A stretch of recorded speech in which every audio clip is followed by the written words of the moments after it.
Sometimes an answer and an issue come intertwined, not in the sense of canceling one another out, or of course that wouldn't be much of an answer, but just as if you were to find a diamond in the dirt, the more debris that you're able to clean away from that diamond in the rough, the more of the means to, issues, problems, or drawbacks en route to or refining that answer that we're able to clear up, the more that answer is complete or at last seen as a whole. The instance I'm speaking of is one of the answers to mankind's drive to expand and to build, that as far as we're able to look back, at times has been as necessary as it has been natural. Yet, in the chapter of time that we're in today, in which not only have all ends of the world been reached, and so much of what we've been developing over the years are at peaks,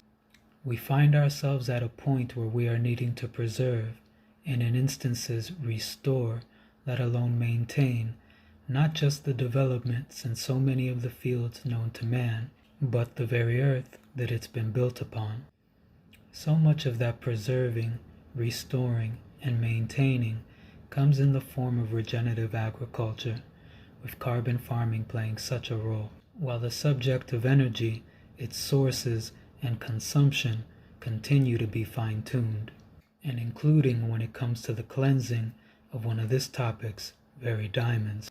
an answer, an avenue to expanding and building where we've already expanded and built in the form of digital property, the form that we're going over and specifically today called an NFT, a non-fungible token that is in essence virtual real estate, an asset in the form of digital art, producing its own expansions in the virtual and crypto ecosystem, with information widely available throughout the internet and YouTube, now platformed on both the currencies of Bitcoin and Ethereum, and also with outlets such as Meta developing features specific to the NFT. I'm sharing a specific NFT that was created especially for me from the founder of the Highmonks. And in our current day and age, the Highmonks are standing out with favorable features such as a play-to-earn application outside of raffles and giving on the Highmonk Discord application page, with the line itself themed around a game still further unveiling itself with every participant that joins it, as well as themed around a plant that has been surrounded by controversies, and along with balance and responsibility being the base of this video, the medicinal and health benefits, as well as ancient history, is abundantly available for any to look into. And with regards to the art itself, addressing the signature of the halo and the horns, it very directly depicts the wrestling, the struggle, the fight between the light and whatever dark within us, as we're born perfectly good, pure innocence, a state of the Eden in your personal genesis, and the struggle which commences after whatever negative form of influences or experiences may enter your garden, your life. That balance of light and dark being represented or brought awareness to across time in so many stories, plays, movies, and music, across all genres and languages by artists. And of course, it does no justice to not name or show them all, though perhaps proving them all correct in whatever way one can may do so. But NFTs being such a brand new subject to many, it is so fitting, again even directly to the art's signature, the way that the band Brand New placed that representation of light and darkness, that metaphor of yin and yang as an album title. The devil and God are raging inside me. But in essence, the balance between what we are, what's within us, as of course you are a spark, you are a star, you are a soul, which I don't believe there's any mistake in the phonetic relation for the word in Spanish for sun, known as a star, sol, or soul, and of course in English, soul. And we're also made up of the earthly elements with, of course, needs and urges. So it is the balance, the battle between our higher being, our higher behaviors, acts of good and great, and of course, whatever negative pushes, pressures, or influences that may be. And ultimately, those good acts rising you, even in inexplicable feel-good, let alone in all the other ways that good seeds sowed can be reaped. And though this is all of course a conversation in itself, to place it briefly, whereas the negative, even in the sight of some perceived gain on whatever scale and regardless of who you are, both in increments and in the long run, that price, in more ways than one, results in fallen. But just as Felix Tito Trinidad was knocked down 7 times before ever losing a professional fight, though it can be something that takes all your strength, but yet leaves you stronger, you can get up, you can rise again. And though it applies in more ways than just physically, that battle of balance and rising again is something that naturally many of us begin working on since a baby, as when we're learning how to walk. Until this very day, though it can appear seamless, every step that you take, you're literally holding balance, holding yourself upright, and literally in every step catching yourself from falling. And in a deeper sense, it's the same with our feelings, our decisions, and our actions. There are renowned passages which are specific to this that can apply to us all universally,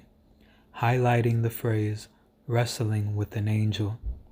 in which 2 brothers, Jacob and Esau, after not seeing each other for some time and not leaving on the best of terms, were about to see one another again. And Jacob, not knowing how his brother would feel or what frame of mind he was in, began wrestling with his feelings, with his thoughts, thinking of different possible scenarios, what could happen, and what he should do, shadowboxing with his own emotions and thoughts, and mentioning Tito earlier, some actual physical shadowboxing as well, in preparing for the unknown and straining his thigh in the process. But it indeed perfectly captured what it is to wrestle with an angel, to wrestle with oneself.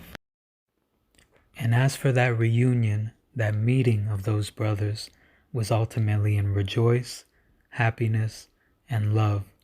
an example that in facing the unknown, immense pressure, and even danger, when it may feel impossible to hold yourself together, and that you barely or just slightly are, and may lose it,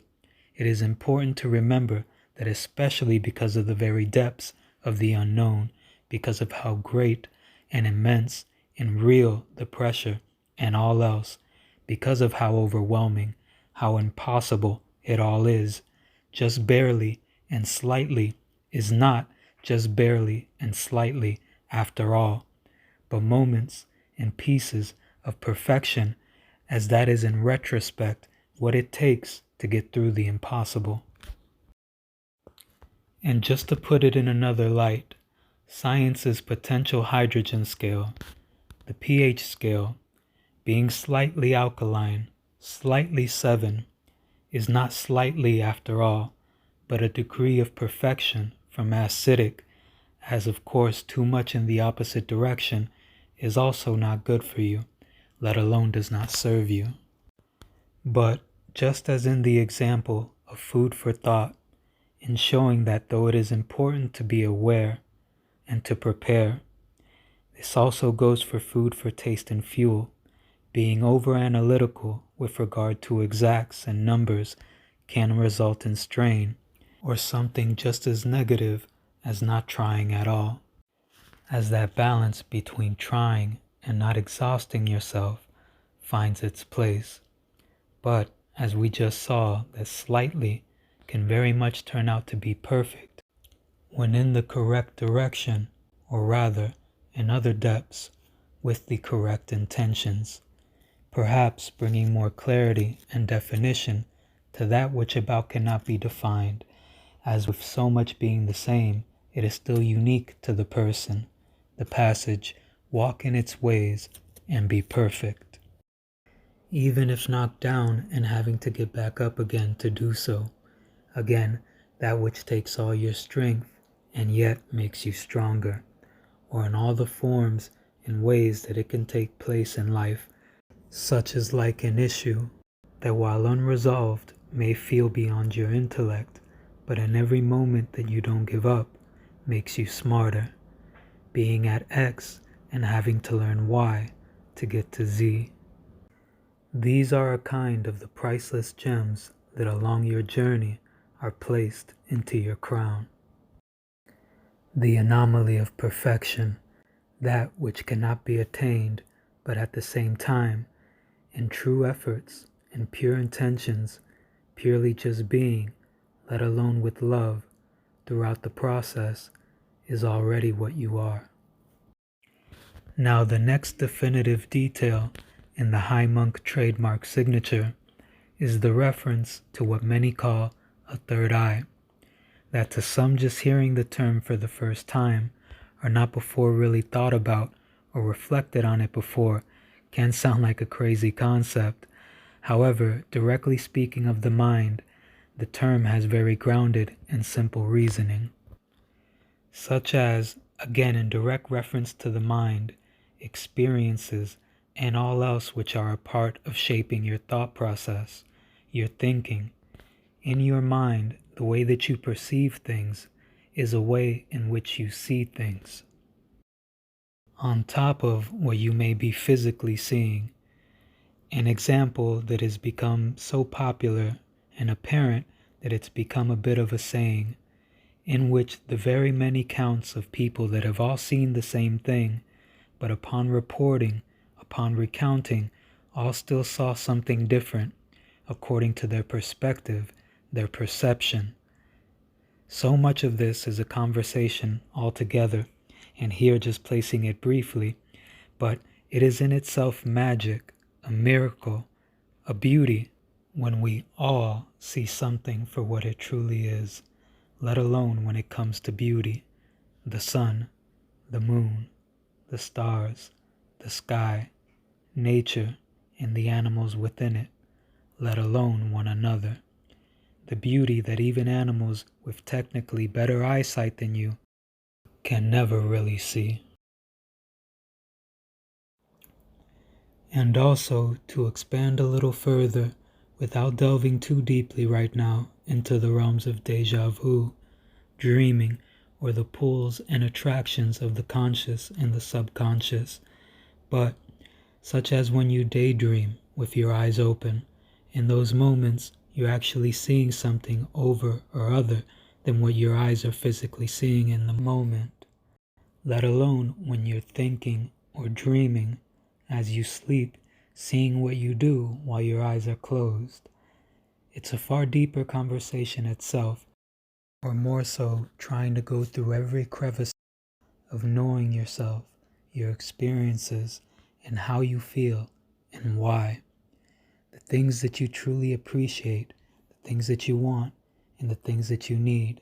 and making sure to stay on top of it, in control of it. For example's sake, just as like a master would need to do an extremely powerful and smart genie or jinn, in which, when you really want something, your 3 wishes are the start to begin the process or the pursuit of that desire, that want or need. The second is the actual process, and the third is to actualize it, the completion. Now, it could be a thought that, hey, the wish is just the third step,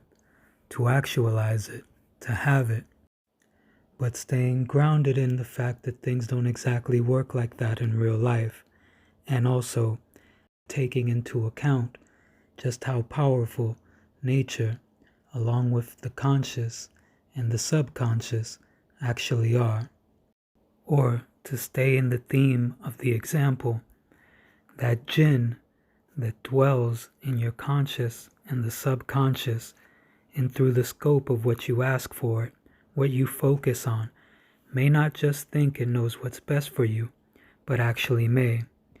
Such as, an example, if you wish or want for a love, a wife or a husband, etc.,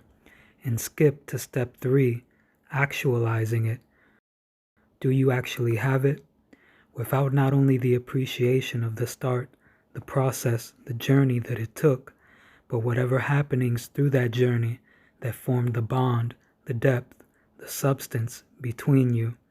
versus just a surface shell or appearance. So though God, or more common to the saying, nature will take its course, still within that wrestling, that fight, that balance, within us and with all around us, there is also a dance, an embrace, as in essence, when what and who you are and what you can do overlay with surroundings and circumstances that you act upon, let alone help, that is one of the depths of the definition of genius. So simply try your best in the moments that you can with what you feed or focus your mind, your genie, as you navigate through that perfection being process and progress, and yet in your very genes, individually and as a whole, from your very genesis. Walk in its ways and be perfect, as whether perfection is or is not perceived according to who or when and how. Either way, if your intentions are true and good, there can be no denying that you are poetry in motion.